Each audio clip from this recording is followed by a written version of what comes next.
হাসিনাকে বাংলাদেশে এনে তার রায় কার্যকর করতে সহযোগিতা না করে তাহলে ভারতের সাথে বাংলাদেশের সম্পর্ক কখনোই স্বাভাবিক হবে না। খুনি হাসিনা, কামাল কিংবা তাদের যে গং, তারা এই বাংলাদেশে বিগত 16 বছরে এই জুলাই গণহত্যা সহ যত ধরনের গুম খুন বিচার বহির্ভূত হত্যাকাণ্ড ঘটিয়েছে, এগুলোর আসলে তাদেরকে উপযুক্ত শাস্তি দেওয়া সম্ভব নয়।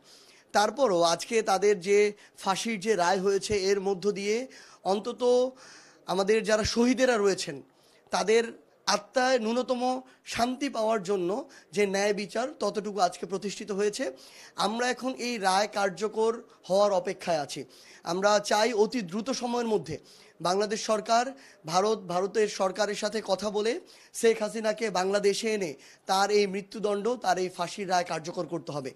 এবং আমরা এটা স্পষ্ট করে বলে দিতে চাই, ভারত যদি এই ক্ষেত্রে খুনি হাসিনাকে বাংলাদেশে এনে তার রায় কার্যকর করতে সহযোগিতা না করে তাহলে ভারতের সাথে বাংলাদেশের সম্পর্ক কখনোই স্বাভাবিক হবে না। এবং ভারত যদি এটা করতে চায়, ভারত যদি প্রতিবেশী রাষ্ট্র মনে করে, ভারত যদি ওই আরেকটা দেশের সাথে সমতার সম্পর্ক করতে চায়, তাহলে তাদেরকে এটা অবশ্যই করতে হবে। পাশাপাশি আওয়ামী লীগের দল হিসেবে আওয়ামী লীগের যে বিচার, সেই বিচারটি হতে হবে। আমরা প্রত্যাশা করি আমাদের যারা শহীদেরা, যারা জীবন দিয়েছে, রক্ত দিয়েছে, অঙ্গ হারিয়েছে, আমরা তাদেরকে এর কোনোটি ফিরিয়ে দিতে পারবো না।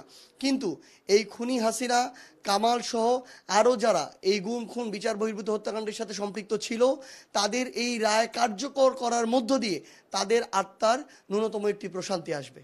আচ্ছা, দুটি বিষয়। প্রথম হচ্ছিল, রাজসাক্ষী হিসেবে আইজিপি ছিলেন এবং তাকে 5 বছরের কারাদণ্ড দেওয়া হয়েছে, সেই বিষয়টিকে আসলে আপনি কিভাবে দেখছেন? তার পাশাপাশি সামনে তো নির্বাচন, আপনারা বিচারের জন্য অধীর আগ্রহে অপেক্ষা করছিলেন, বিচার সংস্কারের কথা বলছিলেন, জুলাই পদযাত্রা অংশ নিয়েছিলেন। নির্বাচনের আগে আসলে আপনারা কি চান? নির্বাচনের আগে সবচেয়ে গুরুত্বপূর্ণ এখন চাওয়া হচ্ছে, আমরা প্রথম ধাপটি পার হয়েছি।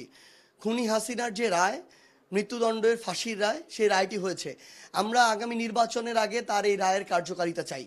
এটি খুবই গুরুত্বপূর্ণ এবং আমরা মনে করি এর মধ্য দিয়ে বাংলাদেশ আগামীর গণতান্ত্রিক যে ধারায়, সেই ধারায় উত্তরণের পথে এক ধাপ এগিয়ে যাবে।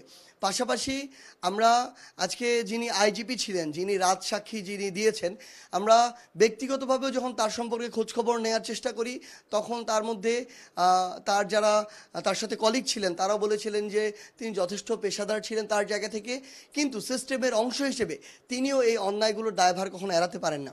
কিন্তু যেহেতু এই শেখ হাসিনার মামলার তিনি নিজে রাজসাক্ষী হয়ে এই মামলাকে ত্বরান্বিত করতে তিনি সহযোগিতা করেছেন, আমরা মনে করি তাকে যে শাস্তি দেওয়া হয়েছে, তিনি যেহেতু এটাতে অনুতপ্ত এবং অনুতপ্ত হয়েও তার জায়গা থেকে তিনি এই রাজসাক্ষী হয়েছেন, আমরা মনে করি তার এই শাস্তির জায়গাটি উপযুক্ত হয়েছে। এবং আমরা প্রত্যাশা করি যে আগামী নির্বাচনের আগে আমাদের এই রায়গুলোকে কার্যকর করতে হবে।